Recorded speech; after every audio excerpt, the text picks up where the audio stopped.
இன்னைக்கு நம்ம என்ன பார்க்க போறோம்னா, பரதநாட்டியம் டூ மோகினி ஆட்டம். இது 2 பார்ட்டா ரிலீஸ் ஆயிருக்கு.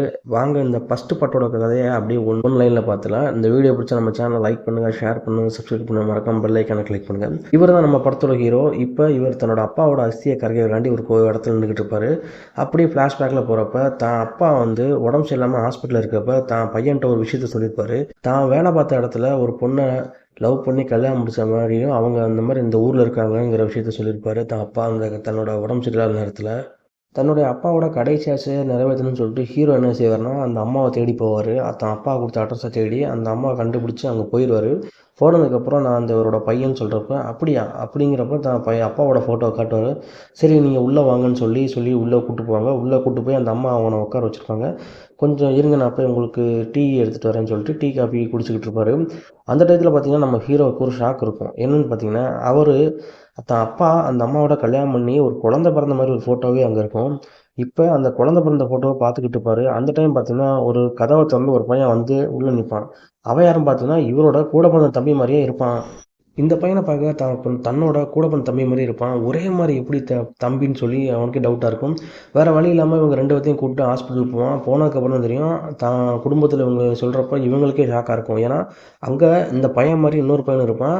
தான் அப்பாவை அங்கே போய் அவங்க ஐசியூவில் இருக்கனால இவங்க இந்த ஃபேமிலி வந்து அவங்கள பார்த்துக்கிட்டு இருக்கோம். இப்போ அவங்க அப்பா வந்து கொஞ்சம் உடம்பு சரியில்லாமல் இருந்து கொஞ்சம் ரெக்கவரி ஆகி அவரை வீட்டுக்கு கூப்பிட்டு போயிடுவாங்க. வீட்டில் இருக்கிற டயத்தில் பார்த்தீங்கன்னா அவர் தனியாக இருக்கிறப்ப அவர் தலையில் தேங்காய் விழுந்து மண்டையை போட்டுருவார். இங்கே தன்னோட அப்பா இறந்ததுக்கப்புறம் அவரோட இறுதி இறுதி சடங்குலாம் நடந்துக்கிட்டு இருக்கும். இந்த டயத்தில் பார்த்தீங்கன்னா இந்த வீட்டில் உள்ளவங்களுக்கு மட்டும்தான் அவருக்கு 2வது ஃபேமிலி இருந்து தெரிஞ்சிருக்கும். ஊருக்கு தெரிஞ்சிருக்காது. இப்போ இவங்களோட முதல் ஃபேமிலியான நம்ம ஹீரோவோட ஃபேமிலி தான் இவருக்குரிய சடங்குகள்லாம் பண்ணிக்கிட்டு இருப்பாங்க. வேறு வழி இல்லாமல் அவங்க மேல் வீட்டில் இருந்து அந்த 2வது ஃபேமிலி இவங்க அப்பாவுக்கு நடக்கக்கூடிய சடங்குகளை பார்த்துக்கிட்டு இருக்கோம். அவங்க மேலே இருந்து அழுதுகிட்டு இருப்பாங்க. ஏன்னா தன்னோட ஹஸ்பண்டோட இறுதி சடங்குகளை நம்மளால் கலந்துக்க முடியலையேங்கிற அந்த இதில் இப்போ ஹீரோ என்ன செய்வார்னா வேறு வழி இல்லாமல் என்னதான் இருந்தாலும் அவன் தன்னோட தம்பிங்கிறனால அவனையும் வர சொல்லி இறுதி சடங்குகளை கலந்துக்க வைப்பார். தான் அம்மாட்ட எப்படியோ கன்வின்ஸ் பண்ணி அவங்க 2 பேர்த்தையும் கீழே வர வச்சு இறுதி சடங்கை அந்த இறுதிச் சடங்குல பார்த்தீங்கன்னா, அந்த 2வது ஃபேமிலில உள்ள அந்த பையனையும் சேர்த்துக்கிடுவாரு. அப்ப தான் ஊர்ல உள்ள எல்லாத்துக்குமே தெரியும். இந்த மாரி இவருக்கு 2வது ஒய்ஃப் இருக்கு. அதுலயும் ஒரு பையனும் ஒரே மாரி இருக்காங்கிற விஷயம் தெரியும். ஸோ, அங்க கதைய முடிச்சு இப்ப இங்க கதைய ஓப்பன் பண்றாங்க. ஹீரோ குளத்துல குளிச்சுட்டு இப்போ உட்காந்துக்கிட்டு இருக்காரு. ஐயர்ட்ட அரிசி வாங்கி போட்டுக்கிட்டு இருக்காரு. ஏன்னா, தன்னோட அப்பாவுக்கான காரியத்த அங்க பண்ணிக்கிட்டு இருக்காரு. காரியம் பண்ணி முடிச்சதுக்கப்புறம் தன்னோட அப்பாவோட அஸ்திய அங்க கரைக்கணும். இப்ப இந்த அஸ்திய கரைக்கலாமான்னு சொல்லி தன் குடும்பத்துல உள்ள எல்லார்ட்டயும் கேட்கிறப்ப, தன் குடும்பத்துல உள்ள எல்லாரும் யோசிச்சுக்கிட்டு இருக்காங்க. அப்போ தான் நம்ம ஹீரோவுக்கு தன்னோட அப்பா சொன்ன ஒரு விஷயம் ஞாபகம் வரும். தன்னுடைய 2வது ஃபேமிலியை எப்படியா செட்டில் பண்ணி கொடுத்துட்றா, அவங்களுக்கு ஒரு வீடு எடுத்து கொடுத்து அவங்கள வாழ வச்சிருக்கு. நான் இருக்கிறப்ப தான் அவங்களுக்கு சரியாக காசை மட்டும் கொடுத்தேன், அவங்க போயிட்டு வரல. நான் போனதுக்கப்புறம் அவங்க நல்லபடியாக வாழணும்னு சொல்லி அவங்களுக்கு ஒரு வீடு எடுத்து கொடுத்துருன்னு சொல்லி தான் அப்பா சொல்லிட்டு போயிருப்பாரு. அதுக்காக ஹீரோ வந்து அந்த ஊருக்கே போய் அவங்களுக்கு ஒரு வீடு எடுத்து கொடுத்து அங்கேயே அவங்கள செட்டில் பண்ணிக்கிட்டு இருப்பாரு. அந்த டயத்தில் பார்த்தீங்கன்னா அந்த ஊர்க்காரங்களுக்கும் தான் அப்பாவுக்கு 2 ஃபேமிலி இருக்குங்கிற விஷயத்த தெரியாமல் மெயின்டைன் பண்ணிக்கிட்டு இருப்பாரு. அங்கே ஒரு 2 பையங்க ட்வின்ஸ் இருக்காங்க பார்த்தீங்களா, ட்வின்ஸில் அவங்க 2 பேருமே ஒரே இதில் பிறந்தனாலும் அவங்க 2 பேர்த்தையும் வெளியே காட்டாமல் பார்த்துக்கிட்டு இருப்பாரு. ஒரு வழியாக அந்த 2வது ஒய்ஃபுக்கு அங்கே உள்ள ஃபேமிலியை செட் பண்ணி கொடுத்துட்டு இருப்பாரு. வீடு செட் பண்ணி கொடுத்துட்டு அங்கேயே அங்கே தங்கியிருப்பாங்க கொஞ்ச நாள்.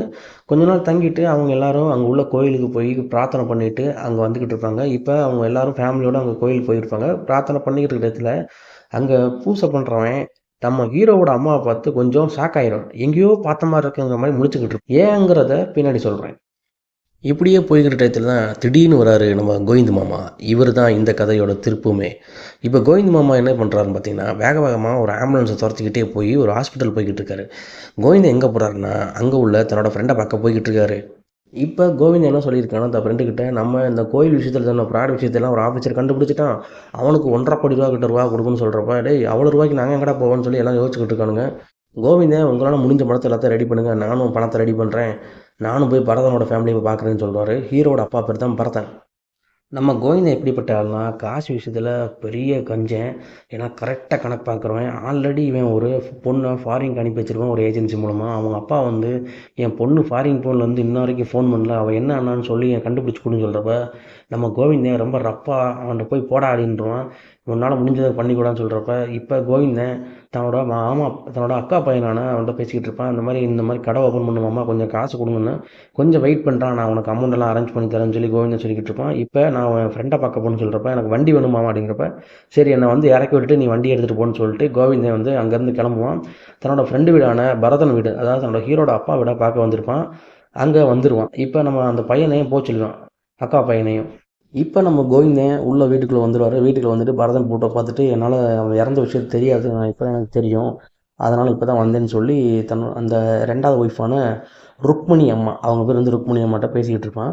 இப்போ கோவிந்தன் என்ன சொல்லுவான்னா, இந்த மாதிரி நானும் பரதனும் ரொம்ப சின்ன வயசுலேருந்தே பழக்கம்.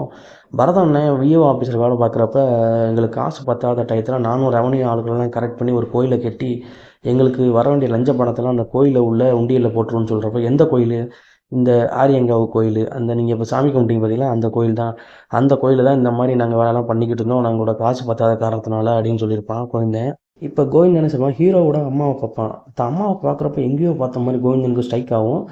பட் இருந்தாலும் அதை விட்டுட்டு அந்த கதையை பேச ஆரம்பிச்சிடும். நாங்கள் இந்த பண்ண தப்பை மறைக்க இந்த கோயிலை கட்டி தான் இப்படி செஞ்சுக்கிட்டு இருந்தோம். இப்போ எங்களுக்கு ஒரு பிரச்சனை, இந்த மாதிரி இந்த கோயிலில் உள்ள ஆஃபீஸர் வந்து இந்த உண்மையெல்லாம் கண்டுபிடிச்சிட்டான், இதை வெளியே சொன்னால் பிரச்சனை ஆயிரும். அதுக்காக என்னென்னா, இறந்து போன பரதானன் தான் இதெல்லாம் பண்ணான்னு சொல்லி அவர் மேலே பழியை போட்டு முடிச்சிடலாம். அப்படி இல்லைன்னா நீங்கள் எனக்கு கொஞ்சம் பணம் கொடுத்தீங்கன்னா அதை வச்சு இந்த பிரச்சனையை சரி கட்டுன்னு சொல்கிறப்ப குடும்பத்தில் உள்ளவங்க ஒத்துக்க மாட்டேங்காங்க.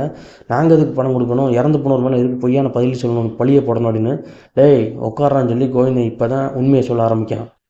இந்த கோயிலை கட்டுறதுக்கு உங்கள் அப்பா பரதன் ஒரு பொய்யான கதையை உருவாக்குனார். ராமர் இலங்கைக்கு போகிறப்ப இந்த ஊர் வழியாக வர்றப்ப அவர் வழி தெரியாமல் நின்றுக்கிருந்தப்ப, அவர் வழி தெரியாமல் நின்று 2வது பசியால் இருந்தப்ப அங்கேருந்து ஒரு அம்மாட்ட கொஞ்சம் கொஞ்சம் கடலைப்பருப்புகளும் கொஞ்சம் அதாவது மோரும் வாங்கி குடிச்சிட்டு அவரோட பசி ஆற்றுனால அவர் அங்கேருந்து எங்கே போகணுன்னு அந்த அம்மாட்ட கேட்டு வழி அந்த அம்மா சொன்னனால தனக்கு பசி ஆற்றின தன்னோட அம்மாவுக்கு ஒரு வீடை அவர் கொடுத்துட்டு போனார். அந்த வீடை தான் பிற்காலத்தில் அந்த கோயிலாக நாங்கள் கன்வெர்ட் பண்ணி இப்போ அதில் குழப்பம் ஓட்டிக்கிட்டு இருக்கோம். அந்த கோயிலை பெருசாக்கி தான் இப்போ நாங்கள் அதில் வசூல் பண்ணி எல்லாம் போய்கிட்டு இருந்துச்சு. இந்த டயத்தில் தான் இந்த விஷயத்தை எல்லாத்துலேயுமே அந்த ஆஃபீஸர் கண்டுபிடிச்சிட்டான். இந்த ஆஃபீஸர் வேறு இந்த விஷயத்தை எல்லாத்தையும் கண்டுபிடிச்சிட்டான். இந்த விஷயம் வெளியே தெரிஞ்சால் ஊர்க்காரங்கெல்லாம் பெரிய பிரச்சனை பண்ணிடுவாங்க. ஸோ ஒன்று இந்த பொய்யை நம்ம உங்கள் அப்பா மேலே போட்டுறணும், இல்லைன்னா அவர் சம்மந்தப்பட்ட நீங்கள் எனக்கு கொஞ்சம் பணம் கொடுத்து உதவுனீங்கன்னா இந்த விஷயத்துலேருந்து நம்ம தப்பிச்சிடலாம், கொஞ்சம் இதை யோசிச்சு பாருங்கன்னு சொல்லிட்டு கோவிந்தன் அங்கேருந்து கிளம்பிடுவான். இப்போ வீட்டில் உள்ள எல்லோரும் யோசிச்சுக்கிட்டு இருப்பாங்க, எதுக்கு நம்ம இறந்து போனவர் மேலே பழிய போடணும், இவன் சொல்கிறான் நம்ப வேண்டாம்னு சொல்கிறப்ப இப்போ கோவிந்தன் ருக்மணி அம்மாவுக்கு ஃபோன் பண்ணியிருப்பான். அதாவது வாட்ஸ்அப்பில் ஃபோன் பண்ணி வாட்ஸ்அப் வாய்ஸ் ரெக்கார்டு போட்டு என்னம்மா ரூபா ரெடி பண்ணிட்டீங்களான்னு கேட்டுக்கிட்டு இருப்பான். இப்போ கோவிந்தனோட ஃப்ரெண்டுகளும் கொஞ்சம் ரூபாய்களை ரெடி பண்ணி கொண்டு வந்துடுவாங்க. மிச்ச பணத்துக்கு என்ன பண்ணணும்னு சொல்கிறப்ப, இந்த மாதிரி நான் பரதன் வீட்டில் பேசியிருக்கேன், அவங்க ரூபா அரேஞ்ச் பண்ணி கொடுக்குறேன்னு சொல்லியிருக்காங்க அப்படின்னு சொல்லுவான். இப்போ நம்ம ஹீரோ அந்த கோயிலுக்கு கிளம்பி போவார். நம்ம ஹீரோ அங்கே கோயிலுக்கு கிளம்பி போய் அங்கே உள்ள பரிகாரங்கள் அவங்க கூட நடக்கிற விஷயத்தெல்லாம் பார்த்துக்கிட்டு இருப்பார். இதை ஒரு ஐயர் பார்த்துருவார். என்னடா இங்கே பார்த்துக்கிட்டு இருக்குன்னு சொல்லி இப்போ நம்ம ஹீரோவுக்கு கோவிந்தன் அங்கே வந்துடுவார். இந்த மாதிரி இந்த உண்டியில் தான் நானும் உங்கள் அப்பாவும் நிறையா பணத்தை அதில் வச்சு ட்ரான்ஸ்ஃபர் பண்ணியிருக்கோம், என்ன உங்கள் வீட்டில் பேசிட்டிங்களா வச்சுட்டிங்களான்னு சொல்லி கேட்டுக்கிட்டு இருப்பார். இல்லை நாங்கள் பேசிட்டு சொல்கிறோம்னு சொல்லிட்டு வச்சுக்கிட்டு இருப்பார். இந்த டயத்தில் பார்த்தீங்கன்னா ஆல்ரெடி இந்த ஒருத்தன் பொண்ணை ஃபாரின் அனுப்பி விட்டு பிரச்சனையாக இருக்குன்னு பார்த்தீங்கன்னா அவன் வேறு வந்துடுவான். அவன் வேறு வந்து கோவிந்தன் பிரச்சனை பண்ணிடுவான். இந்த டயத்தில் நம்ம ஹீரோ இந்த கோயிலை ஃபுல்லாக நோட் பண்ணிக்கிட்டு இருக்கப்போ தான் ஒரு விஷயம் தெரியும். அந்த கோயிலில் உள்ள ஒரு அம்மன் சிலை வந்து தன்னுடைய அம்மாவோட ரெஃபரன்ஸ்லேயே அவங்க அப்பா அந்த டயத்தில் பண்ணி வச்சுருப்பாரு.